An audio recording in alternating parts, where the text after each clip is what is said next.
Hello, my computer science friends. I'm sorry I couldn't be with you today. I hope you enjoyed watching this video. I really like this video because it gives you information about sound and just about storing things in general. Okay, so what we're talking about today is sound, which is one of my favorite topics because this is where computer science and physics totally cross over. All right, so sound is something called analog.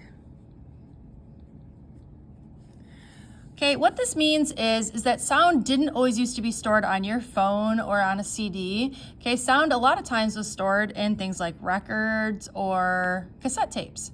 Okay, that sound was information, it was called analog as opposed to digital information. Okay, a lot of people really like collecting records or listening to music on records because they say the sound quality is better. The reason why they say that is because with digital information, the values for any object come from a finite or limited set.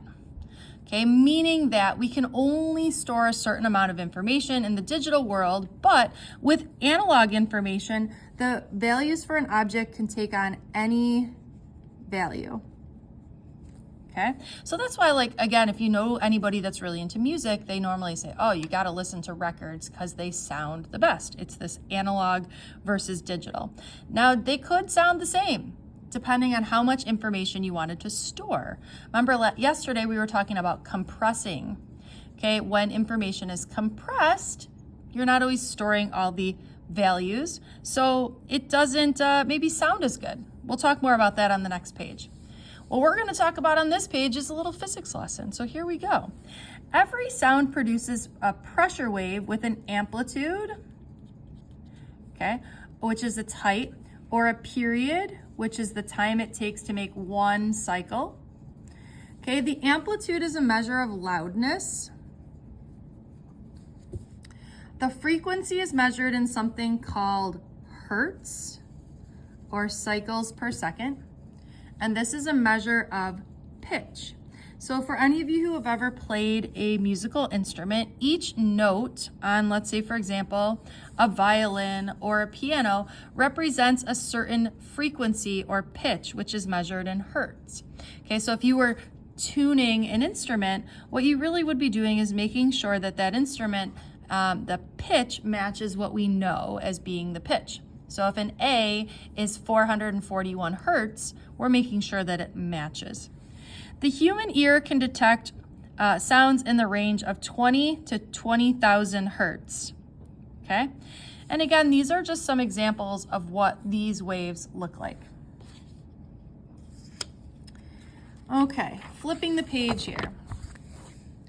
To take something like one of those waves and store it in the computer, the analog signal must first be digitized.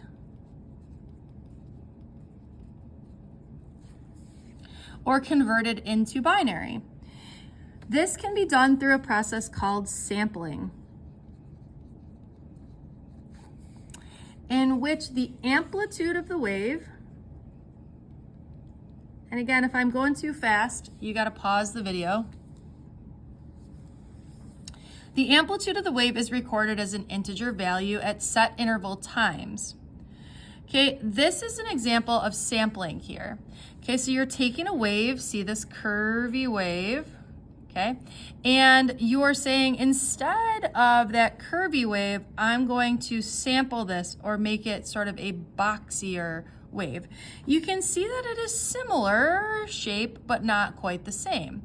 So if we were sampling this, we might say, okay, this wave starts at 0. Okay, let's call it second later, the wave is at 4. Okay, and 1 second later, okay, so 1, 2, the wave is at 5. And 1 second later, the wave is back at 4 and 3. Can you keep going? Pause the video and keep going.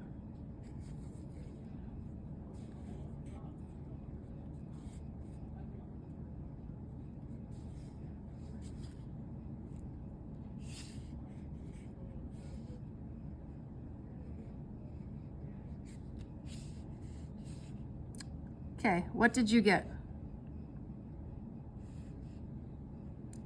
Okay, you know what? I got to be honest with you. I stopped doing it. Okay, hold on. I think I messed this up. I think we needed to start here. Okay, I had 4, 6, 7, 5, 3, 3, 4, 4, 3. Okay, or we sampled what this would look like. The more we sample the wave, the better the sound quality will be when it's digitized. Okay, it will mimic the original sound wave.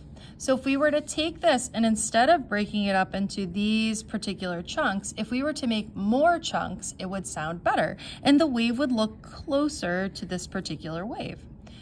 But the more sampling we do, the more data that we need to store and the larger the file becomes. So it's always a trade-off, right? We want more sampling, we want enough sampling so that it sounds good, but not too much that it's too much to store, okay? Because extra sampling is expensive. CD quality sound may need as many as 44,100 readings per second. It takes, in the time it takes me to snap my fingers, okay, the computer needs to take this number of readings. That's a lot of data. That's why these files start to get really big. The other factor that determines the sound quality is something called bit depth, or how many bits are used to encode each sample. Just like encoding text, originally sound was digitized using 8 bits per sample, but most of today's systems use 16 or 24 bits, allowing for many more distinct amplitude levels. Okay, so if we're thinking about binary, that would be like 2 to the 16 or 2 to the 24. Wow, that's a big number. Possible volumes. Okay, why do we want to do that? Well, because it makes it sound better, right?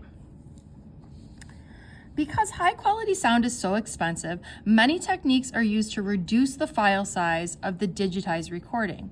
Since the human ear can only hear sounds within a certain range, sounds outside that range are removed.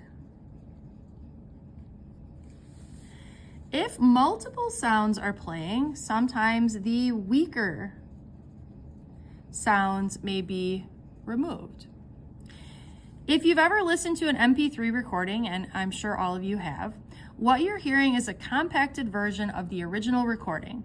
A standard MP3 song, this is the average song length, requires approximately 52 million bits. Okay, so again, MP3s, these are compressed song values. Sometimes you can have uncompressed high quality audio files, and those are usually stored as like WAV files. I'm not sure how much you guys are into music, okay?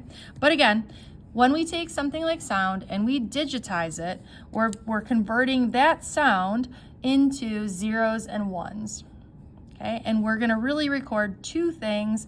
It's amplitude, okay, which is going to give us the frequency, and we're also going to get the bit depth, which is going to give you its volume. Okay, have a wonderful day.